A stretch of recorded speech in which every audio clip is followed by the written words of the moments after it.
It is 8:57 a.m. Pacific Standard Time. Although not for long. Remember, this coming Sunday, we switch over to the evil BS that we call daylight savings time. It's probably the dumbest thing that we still do as a world, except for, well, every single fiat economy. But it is 8:57 a.m. Pacific Standard Time for right now. It is the 6th day of March, 2025. This is episode 1050 of Bitcoin and Trump-backed World Liberty Financial snaps up some shitcoins. And I guess he's still uncertain as to what is actually a good coin and what is not. The European Central Bank made a move. It's going to dictate what the Federal Reserve in the United States does. I can almost guarantee it. Aaron Wood from Cointelegraph, he's got an article about this beef and the thumbing of the nose by Bukele at the IMF, and asking the question that I want to know about: why do they even have a loan agreement, and exactly what are the parameters? What's going on down there?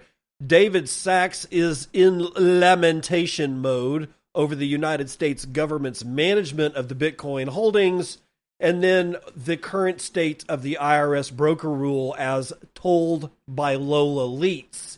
And then we're going to run down Bitcoin Takeover, and if you don't know what Bitcoin Takeover is, you will by the end of this episode, I guarantee it. There is a senator that's introducing a bill to block the use of reputation by banks giving or taking away accounts. So we'll find out more there. New Hampshire is in the news. And remember all those miners that have been seized at the borders in the United States? Got news on those. But first, the world-backed Liberty Financial snaps up $21.5 million in wrapped Bitcoin, Ethereum, and something called Move. M-O-V-E. Good God almighty. World Liberty Financial, the decentralized finance venture tied to U.S. President Donald Trump and his family, added over $21.5 million worth of Ether, wrapped Bitcoin, and Move tokens to its treasury on Wednesday, according to data. WLFI, or World Liberty Financial, acquired 4,468 ETH, 110.6 of wrapped Bitcoin, which is not Bitcoin at all. It's not. It has nothing to do with Bitcoin. People think it does, but it doesn't. It's an affinity scam, I guarantee it. And something called Move, and they bought 3.42 million at 43 cents a piece. The purchases, where Trump and his sons hold ambassadorial roles, come days ahead of a White House crypto summit scheduled on March the 7th. That is tomorrow, on Friday, where the president is set to meet with several high-profile shitcoiners. And believe me, they are shitcoiners. And they're also shitcoining over in the European Union, where the ECB, the European Central Bank, yeah, brother, they've cut interest rates again. And the New York Times adds, with an uncertain path ahead. Ooh, who cares? No, we care because it's like I said, this is going to dictate what the Federal Reserve does. Let's learn more. The European Central Bank lowered interest rates on Thursday. This is their 6th consecutive cut as the economic landscape for the region rapidly changes. The bank's key rate was cut by a quarter point to 2.5%, which was widely expected as inflation in the region has stayed relatively low and economic growth has been weak. But the future path of interest rates has become increasingly uncertain as policymakers face a seismic shift in Europe in the past few days. European leaders have vowed to increase military spending by hundreds of billions of euros as they are no longer sure of their alliances with the United States. The plan, which includes borrowing more, notably in Germany, have led to yields on European government bonds jumping higher, particularly on long-dated debt. and rising borrowing costs. And the prospects of more spending combined with lower interest rates has helped push stocks up, with Germany's benchmark index, the DAX, at a record high, and the euro is also rallying against the United States dollar to its strongest level in 4 months, further easing inflationary pressures. Excuse me. This has reshaped the fiscal picture in Europe at a time when the central bank was grappling with the prospect of President Trump imposing tariffs on the region. There has been division among the members of the European Central Bank's Governing Council about just how much lower interest rates need to go. Overall, policymakers have signaled that they were aiming for a neutral rate, where policy would neither restrict nor boost the economy, but they said they would only know that the rate had been reached when they were at it. No, seriously, that's actually a sentence. Let's read it again. They said they would only know what that rate is when they reach it. It's a clown show out there, y'all. Because on Thursday, the central bank said monetary policy was becoming meaningfully less restrictive, whatever the hell that means. And it's a sign that policymakers are drawing closer to pausing interest rate cuts. With yields rising, and traders are signaling that there will be just one more rate cut, potentially in April or possibly June. The Eurozone economy has been sluggish since late last year, and policymakers have substantially cut interest rates excuse me, to support businesses and households with easier access to loans. Because that'll fix it. The extent of economic weakness has taken policymakers by surprise, as consumers have been slow to spend more in response to lower inflation. But the central bank is still forecasting that the economy will pick up just later on this year. Still, the central bank forecasts slightly slower growth than it did 3 months ago, anticipating lower exports and weak investment as businesses contend with the uncertainty over trade policy. The Eurozone economy is now forecast to grow 0.9% this year and 1.2% next year. Inflation in the Eurozone slowed to 2.4% in February, data published earlier this week showed. So, yes, we are probably looking at a rate cut from the Fed. We will know more. I think their meeting is tomorrow. So, be prepared to see what happens then. So somebody asked me when I posted this story to Nostr this morning, and somebody had asked me, what does it mean? Well, it means money printer's about to go burr because we have completely destroyed all of the Western economies. They're dead. We just don't know it yet because, just because somebody falls off of a 40-story building and clearly is dead doesn't mean that there won't be some twitching of the muscles of the corpse. It happens. There's still electrical energy that's left in the corpse, and sometimes it displays as oh my God, look, he took a breath. He's okay. No, not okay. This is not okay.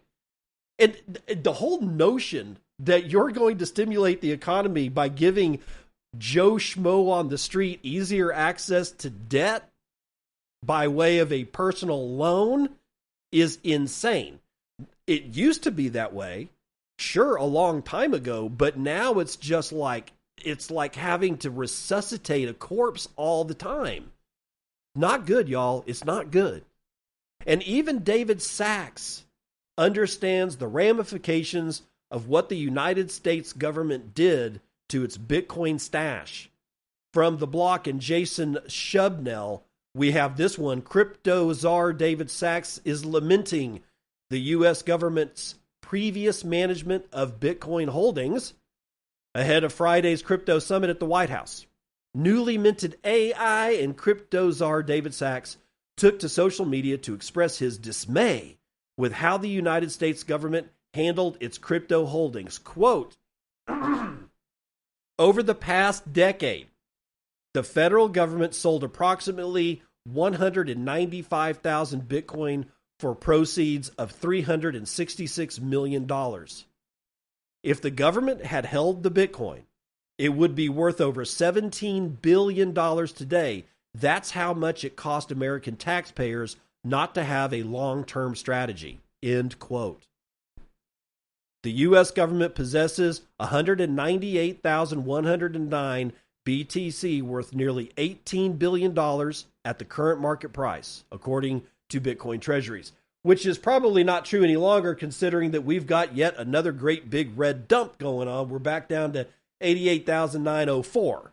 So I don't know what the hell's happening right now. I'm sure somebody decided to release a news story with good news because what do you do with good news? You sell Bitcoin. I have no idea why that works this way, but it does.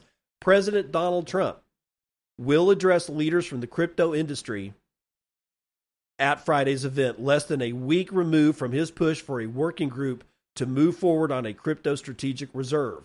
And we all know the shitcoins that he's going to add, so I'm skipping that part. Sachs came under fire after Trump's Sunday announcement for a possible conflict of interest, as the crypto czar was known to have held positions in several cryptocurrencies. Yeah, and he dumped out of that. Now, meanwhile, President Trump appears to be interested in a strategic reserve that is solely focused on Bitcoin. According to a report from the Pavlovic, quote, a Bitcoin strategic reserve is something the president's interested in. He spoke about it all during the campaign, and I think you're going to see it executed on Friday. So Bitcoin is one thing, and then the other currencies, the other crypto tokens, I think will be treated differently, positively, but differently, said U.S. Commerce Secretary Howard Lutnick. So who knows what the hell's going to happen on Friday. I expect buying tickets to a circus and going into the big top and sitting my happy ass down with not one, but two big old giant bags of popcorn to watch the clown show before we really get into the acrobatics. That's sort of the way that I'm planning my day for tomorrow. Okay, this is going to be a quick show today, by the way. So if you were looking for an hour, we're not going to be there. The current state of the Internal Revenue Service broker rule. This is a summary of the current state of the broker rule by LOla Leitz, and she's writing this for Bitcoin Magazine. Between the holidays and New Year's, the IRS used the last passing days of the Biden administration to finalize its long-feared broker rule, a regulation requiring all cryptocurrency exchanges, custodial and non-custodial, fiat to crypto and crypto to crypto, to effectively subject their users to KYC measures. That's know your customer. The rule establishes that custody over funds is not necessarily to be deemed a broker by the IRS, obliging, quote, DeFi front-end services to report trading activity via the 1099 tax form to the agency. This includes any developer of screens, buttons, forms, and other visual elements incorporated in websites, mobile device apps, and browser extensions that users can use to trade digital assets in their unhosted wallets. With its broker rule, the IRS deems said developers to have a certain amount of control over the offered services despite never taking custody of coins and the lack of ability to influence the underlying protocols. The rule is in line with digital asset guidance from, guess who? FATF, the Financial Action Task Force, which deems developers of user interfaces qualifying as virtual asset service providers subject to anti-money laundering and countering the financing of terrorism obligations. So if you're just a contracted developer for a company, and they want you to put a button, move it from left to right, and that button has something to do with you being able to execute a trade in your unhosted wallet, that person is now a virtual asset service provider. or rather, is under the strictures that the VASPs are under. It's insane. It's insane.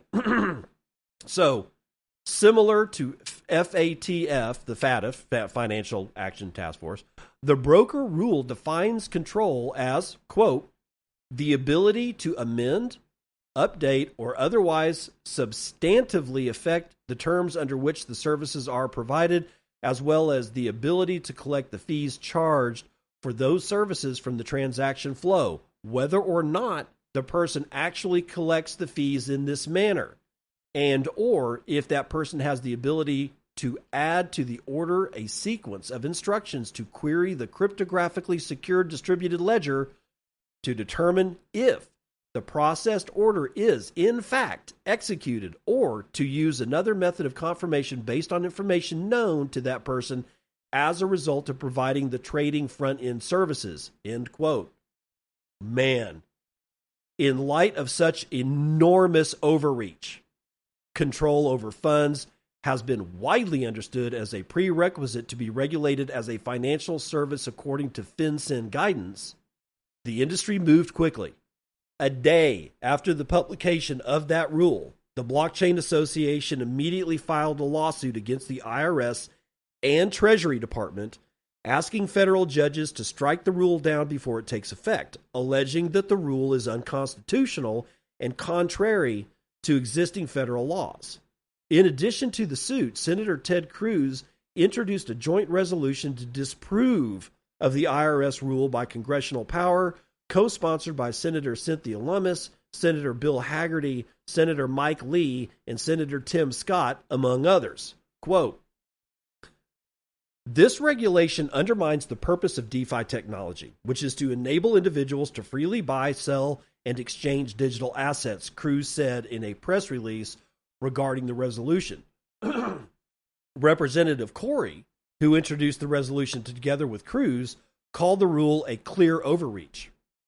The resolution was voted on yesterday in the Senate with overwhelming support of 70 to 27 in favor and will now move for a vote in the House of Representatives. The broker rule is another effort of the Biden administration to extend control over non-custodial services. In both the criminal prosecution of Samurai developers as well as the criminal prosecution of Tornado Cash developers, the United States Department of Justice is alleging that control over funds is not necessary to be held liable as a money service business under U.S. law, arguing that the development of user interfaces and other features demonstrate enough control over a service to be subject to sanctions, anti-money laundering, and countering the financing of terrorism regulations. While the possible overturning of the broker rule would no doubt be a success, the sentencing of Samurai and Tornado Cash developers would yield similar results regarding reporting requirements for non-custodial service providers. To clarify, that non-custodial service providers are exempt from being classified as money service businesses, the Blockchain Regulatory Certainty Act by Representative Tom Emmer has been introduced to Congress, offering widespread protections for developers. So if you did not know that this IRS quote-unquote broker rule actually reached all the way down to the person who designed the button to put on the screen, if it enabled a person to buy or sell a stock or a coin or anything like that in a non-custodial fashion, then that person would be in trouble. It's possible that this could actually include another person, like maybe that developer's wife or husband. And the developer said, "Hey, darling, what color should this be?" And the person says, "I think the color should be green." Well, now is that person going to be liable for the broker rule? If you think you're misunderstanding me, you're not. We're talking about people that put visual elements. Chances are good they have absolutely no freaking clue how economies work. They got hired, I don't know, for $5 to take the radius the corners on a button to make it look nice. Well, that's all it takes to fall under the broker rule the way it's written. And that's why this rule is a problem, and it's why this rule needs to go away. Let's run the numbers.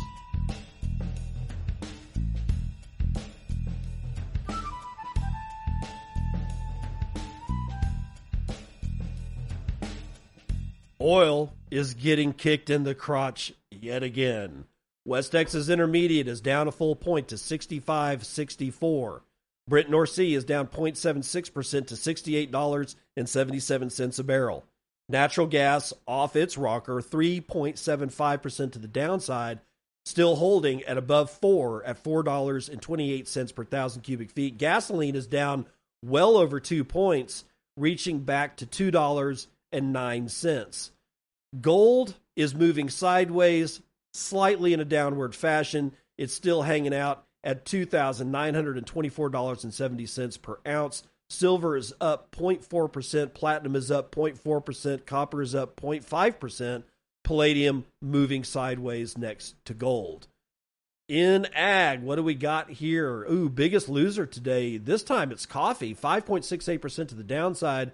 Biggest winner is cotton, 2.6 to the upside. And then we've got livestock.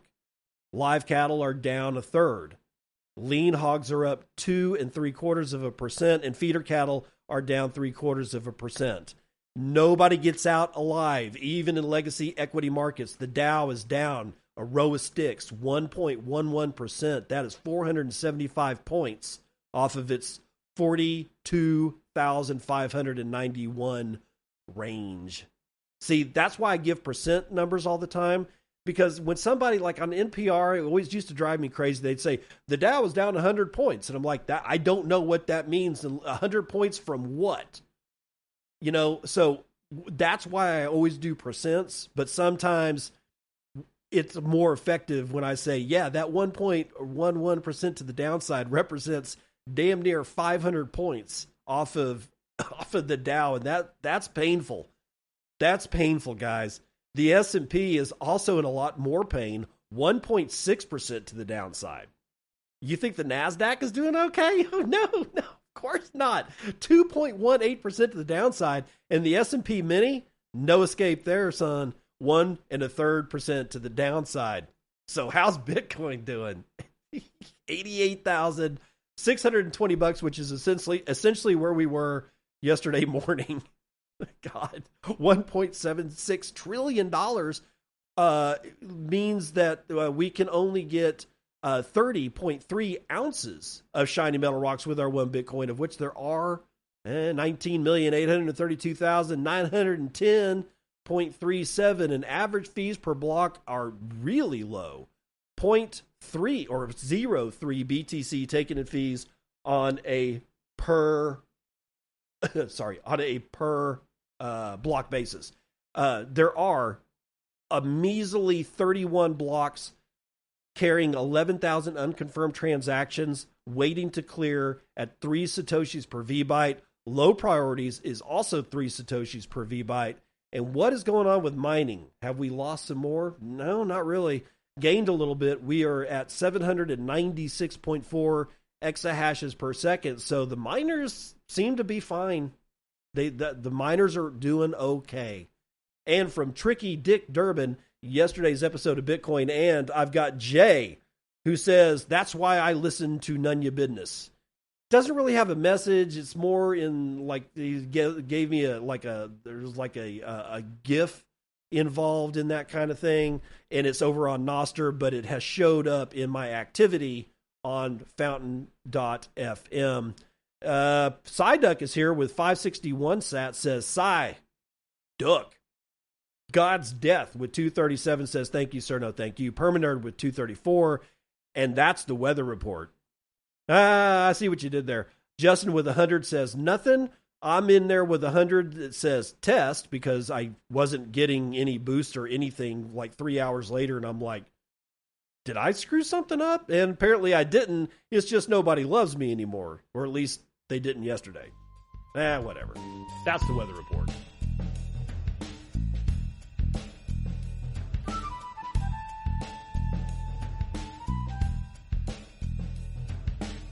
Welcome to part 2 of the news you can use. Bitcoin Takeover, a 5-day Bitcoin revolution that takes Austin by storm. So if you did not know, if you've heard what, the words Bitcoin Takeover, and it always happens around springtime, and you don't know what it is, I'm going to tell you. But I want to give it I want to kind of like frame this from the standpoint of a little bit of history. Back in the day, we used to have this thing called South by Southwest, right? Other people, we started calling it South by. Now people call it South by WTF, and it's earned that moniker for various reasons. I remember South by Southwest when it was in its second year. I'm dating myself, but I want to say that it started in like 1986 or 87 or something like that. Maybe 88. I'm pretty sure that I went to the one for 1990 and 1991. It was still really small. It was still only about music. It really centered on independent music, but there was a lot of heavy industry hitters like lawyers, artists and repertoire, or also known as A&R guys from like Sony Music was there, BMI was there, ASCAP was there. People say, oh, well, it started out as independent. Yeah, kinda, not exactly, but it was all about music. And it wasn't at the big, massive, center, the convention center downtown in Austin where it's at now, or I guess it's still there. No. It was at the Hyatt Regency on the river, on the wrong side of Lady Bird Lake, right? Just right. I think it was like right off of Congress. The hotel's still there, but it was that small. I mean, I remember going into rooms that had like, I was sitting like right next to Marsha Ball, like King Crimson was there at one point, and then there was a couple of bands from the 80s, and they had gotten signed to their contracts and just dropped mysteriously, and nobody knew why. And all of them had hits on the radio. I'm like, oh my God, I can't believe I'm a little starstruck at the time because I'm young. And I'm sitting like, right next to the bass player for the band and I can't remember the name of the band, but they did tiny, like got change in my pocket going jing-a-ling-a-ling. Whatever that band was, I was sitting right next to the bass player. They had a panel of other people that had been signed and dropped from their contracts. It was intimate. It was nice. It was a beautiful thing. We get on the elevator, we were riding up and down the elevator with bands that you've never heard of, and we were making fun of Rico Suave and going to various CD release parties. Yes, CDs were a thing when this was going on, and we'd just be getting hammered. It was like backstage at like everybody's concert all at once. It was amazing, and now it's grown into this behemoth. And with every year, Bitcoin ripping, and now it's even at the White House. What, love it or hate it, they still refuse to do anything at South by Southwest now that they've grown into a media and technology show. And they started with music, they added movies, and then they just said, fuck it, digital media, and then they added technology. So it's like the CES show. And I haven't been in a long, long time. I hear stories about how stupid it's getting. But they refuse to put on any event about Bitcoin at all. No talks, no nothing. No panels, nothing. They refuse to acknowledge the existence of Bitcoin. And that, my good friends, is why we have this thing called Bitcoin Takeover. A 5-day Bitcoin revolution to take Austin by storm. This is out of Bitcoin News, written by Bitcoin News. As the vibrant city of Austin gears up for the annual South by Southwest Festival from March the 11th through the 15th, a parallel movement is set to captivate attendees and locals alike, the Bitcoin Takeover. This ambitious 5-day event, organized by passionate Bitcoin advocates including Parker Lewis, head of business development at Zapprite and co-organizer of the initiative, is transforming Austin into the epicenter of Bitcoin innovation, education, and community building right in the heart of one of the world's most iconic cultural festivals. The inspiration behind the Bitcoin Takeover stems from South by Southwest omitting Bitcoin from the technology track every single year. In the mind of the takeover organizers, big tech giants like Google, Facebook, and Amazon have come to overshadow the roots of the South by Southwest Festival, which was a once cherished music and film festival rooted in Austin's identity as the live music capital of the world. What began as a platform for indie artists and filmmakers has morphed into a corporate-dominated spectacle, leaving little room for groundbreaking technologies, like Bitcoin, the most significant innovation of the past decade, according to Parker Lewis. Quote, "Fiat currency is starving the artists, literally and figuratively, and fiat incentives have killed the soul of South by Southwest across the board," Lewis wrote in a recent post on Twitter. Quote, "Bitcoin alone can fix it. But despite its importance, Bitcoin is always excluded from South by Southwest schedules because Bitcoin companies don't have big checks to write," end quote. The Bitcoin Takeover is the antidote to this omission. Unaffiliated with South by Southwest, but strategically timed to coincide with its run, this grassroots initiative invites everyone, whether they're new to Bitcoin, seasoned enthusiasts, entrepreneurs, investors, or policymakers, to dive into the world of decentralized and sound money. From March the 11th to March the 15th, 2025, the Bitcoin Commons and Bitcoin Park over in Nashville will host 8 distinct events across 5 days, offering a rich tapestry of educational, technical, and networking opportunities. The week kicks off on March the 11th with a Bitcoin Not Blockchain 101 presentation co-hosted with the University of Austin. Parker Lewis and Drew Bonsall will unpack why Bitcoin stands apart from the noise of crypto and blockchain, emphasizing its role as a true technological breakthrough. That same day, a Bitcoin plus AI-powered hackathon led by Bitcoin educator Lisa Nygut, I never can pronounce her name correctly, will bring together developers to innovate on the Bitcoin network, while the Austin Bitcoin Design Club will explore Bitcoin product design at the Bitcoin Commons. On March the 12th, the focus shifts to a critical debate: Bitcoin versus central bank digital currencies, co-hosted with the Human Rights Foundation, or HRF.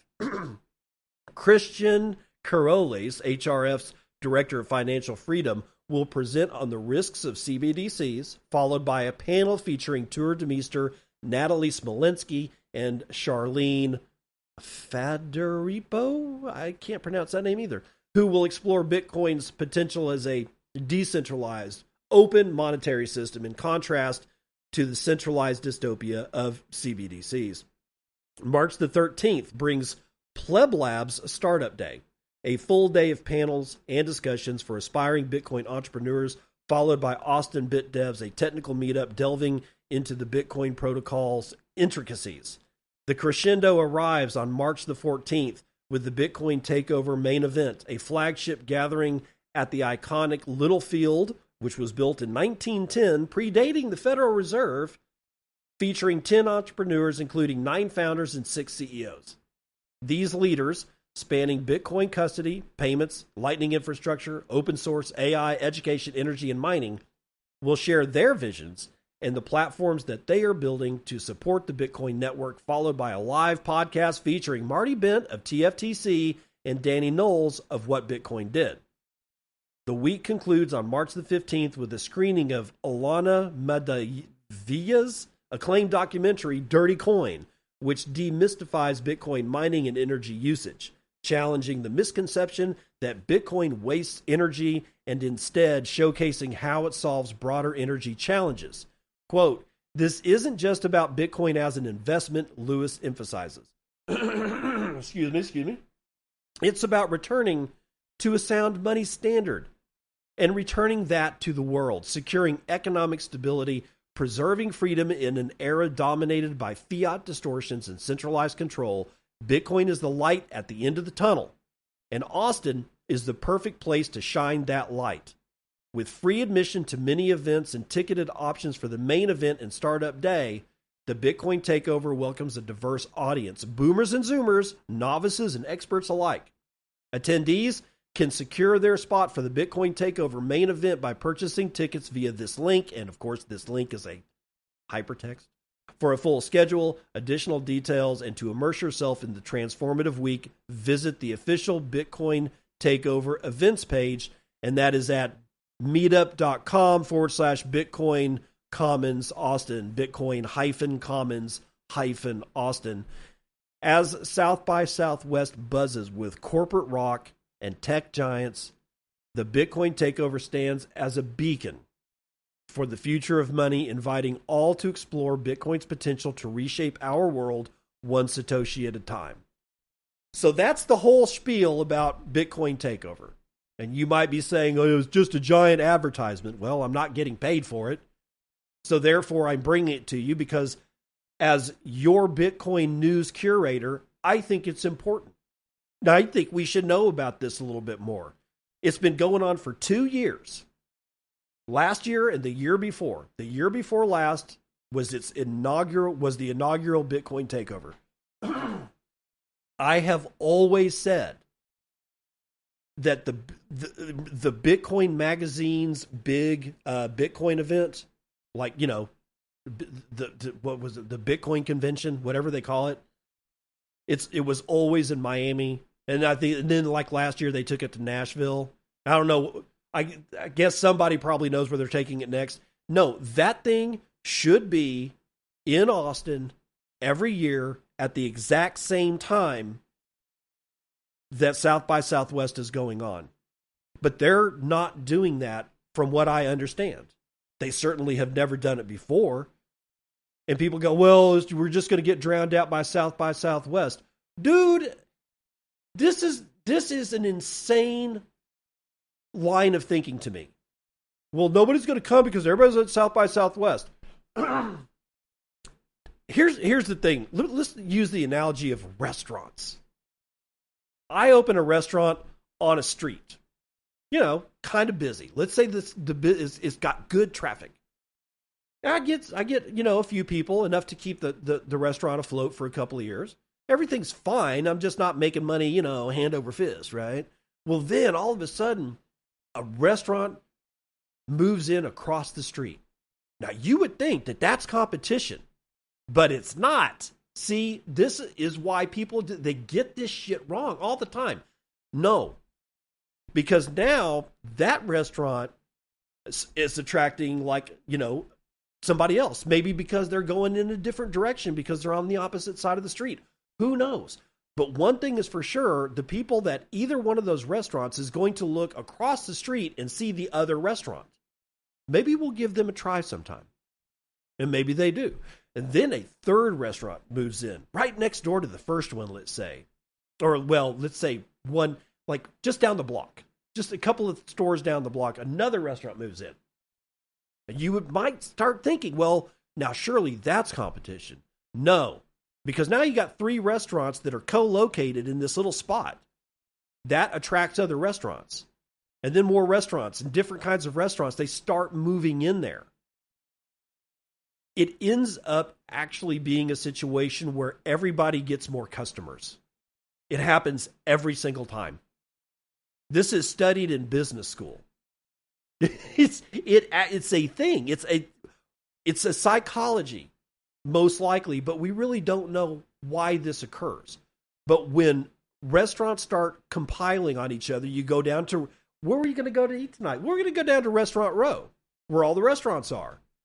And everybody goes, because that's where you go to go get meal. It's the same thing here.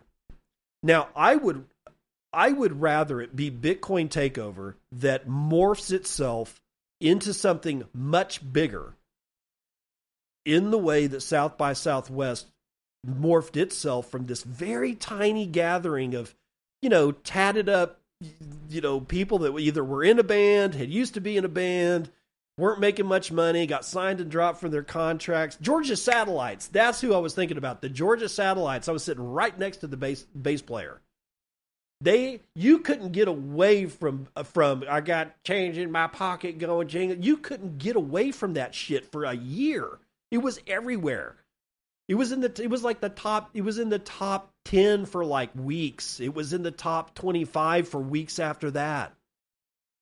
It's an okay song, but I was like going, oh my God, if I hear this thing one more time, sitting right next to the guy. It was intimate and it was nice, and it's turned into this shitstorm.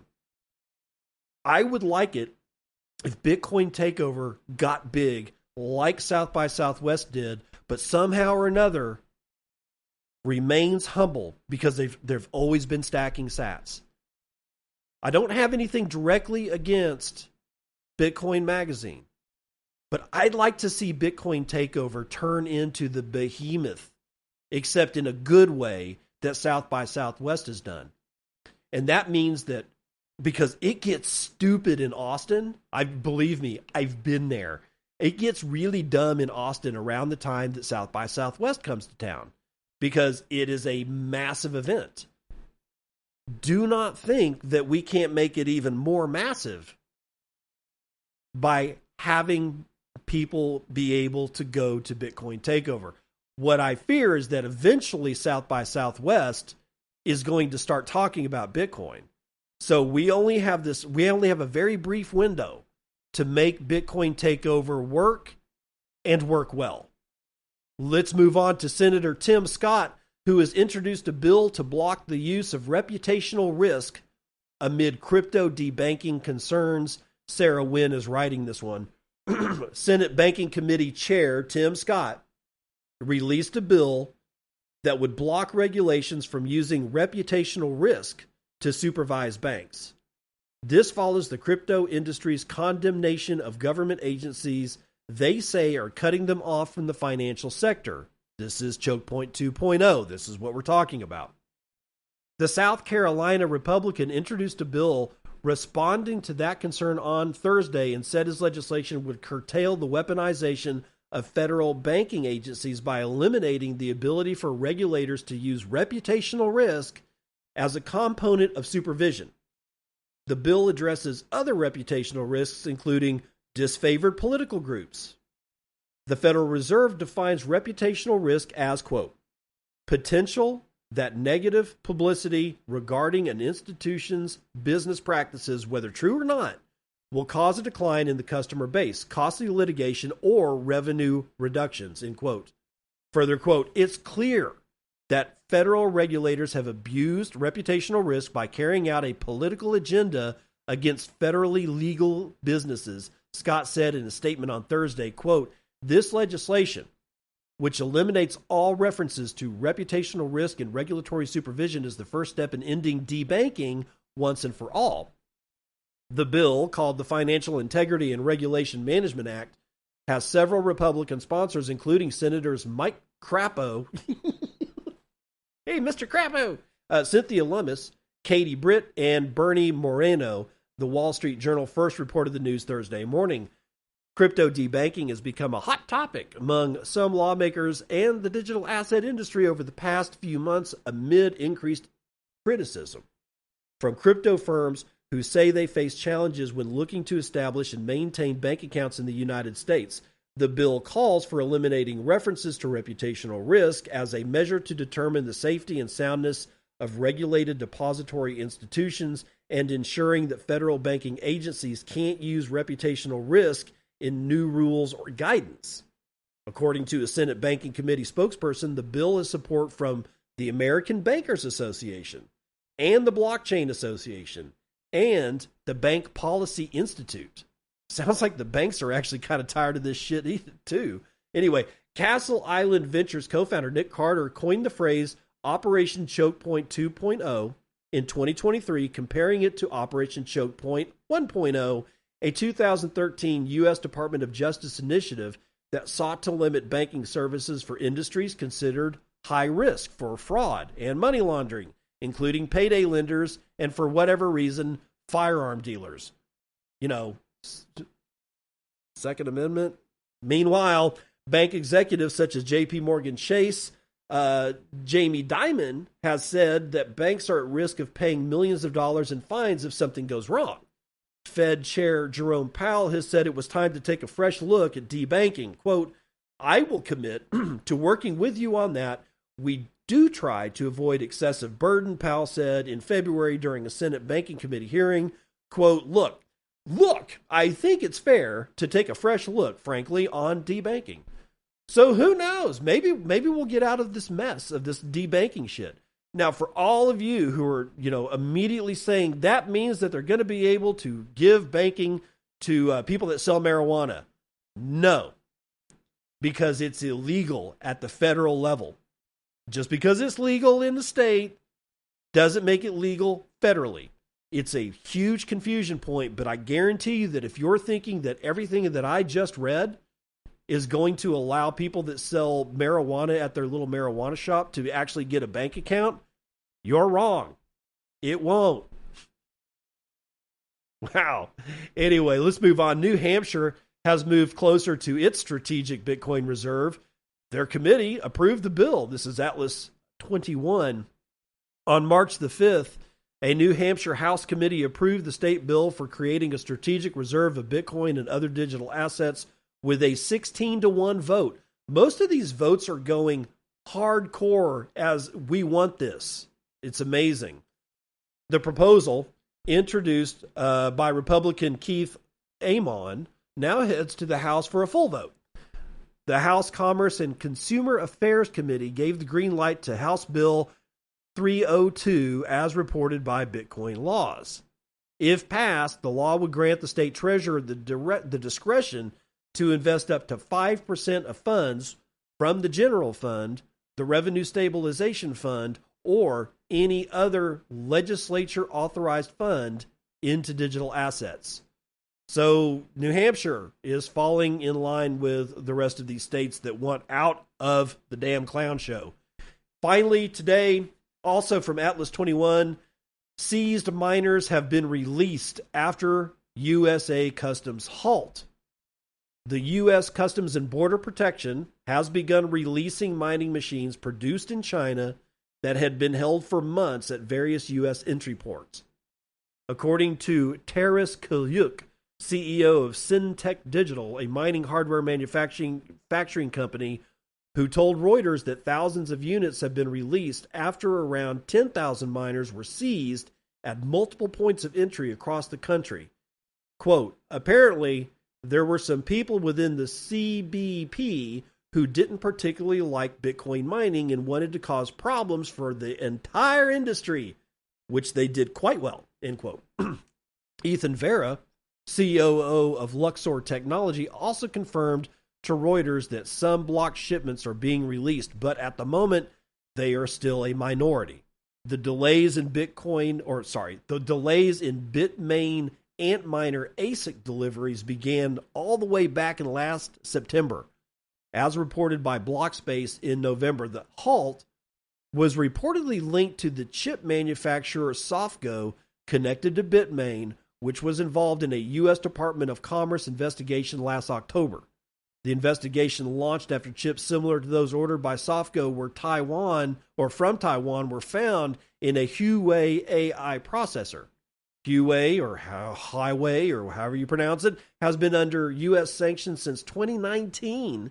However, Softgo denied any commercial relationship with that company. Regarding the customs halt of the machines, a mining company reported that CBP was charging a detention fee for the 200 ASICs that it was awaiting, with costs that had already exceeded $200,000. They take your shit, they lock it up, and then they charge you rent. This is like renting civil asset forfeiture. These people need to be hung by the neck until dead and left to swing from the lamppost on a windy day so everybody understands not to be this way. Stop taking people's shit.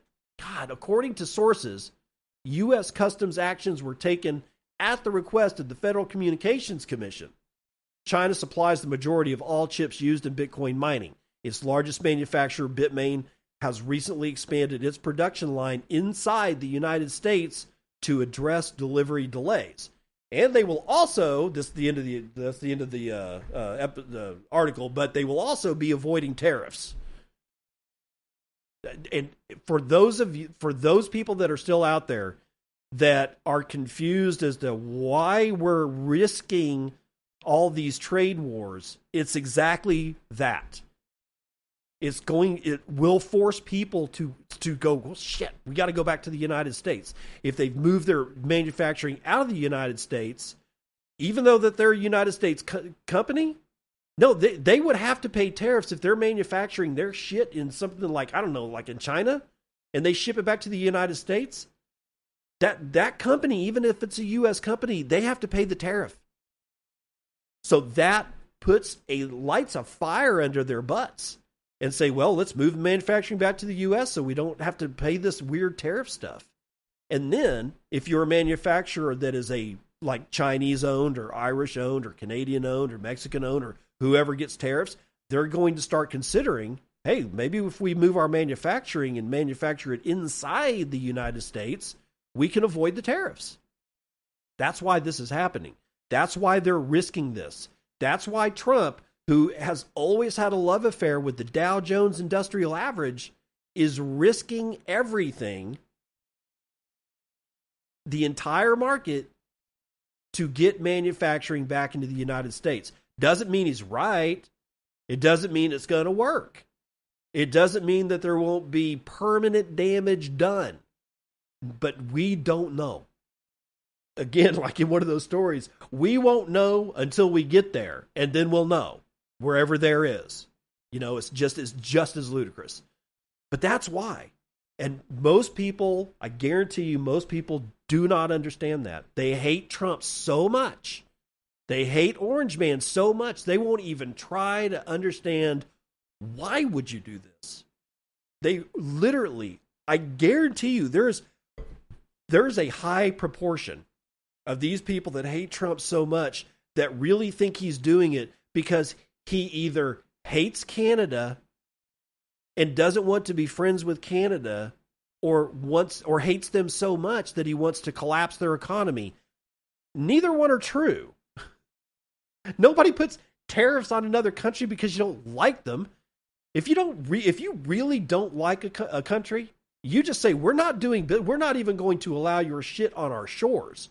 They can do that. They can say, you're done. It's like, in the case of a tariff, it's like, yeah, you can, sure. It'd probably be better for you if you moved your manufacturing facilities into the United States. That way you wouldn't have to pay a tariff. But yeah, if you want to, ship your Canadian stuff over here, that's fine. And we'll buy your maple syrup. It's just going to be more expensive. I don't think people really appreciate exactly what kind of chances Orange Man is taking with the rest of his life for doing this. Because if this doesn't work, he's not going to be doing business with a lot of people after he gets out of office, I guarantee you. But we don't know. That's the thing. So I want to make sure that everybody understands that there is a reason that Orange Man is doing the things that he's doing. And there was a time in this country where most of the population was educated enough that they understood that. And I'm not saying that these people are stupid and I'm smart, therefore I'm better than them. I was just like them until I got into Bitcoin. I didn't understand shit from Shinola when it came to economics. So I had to learn it all.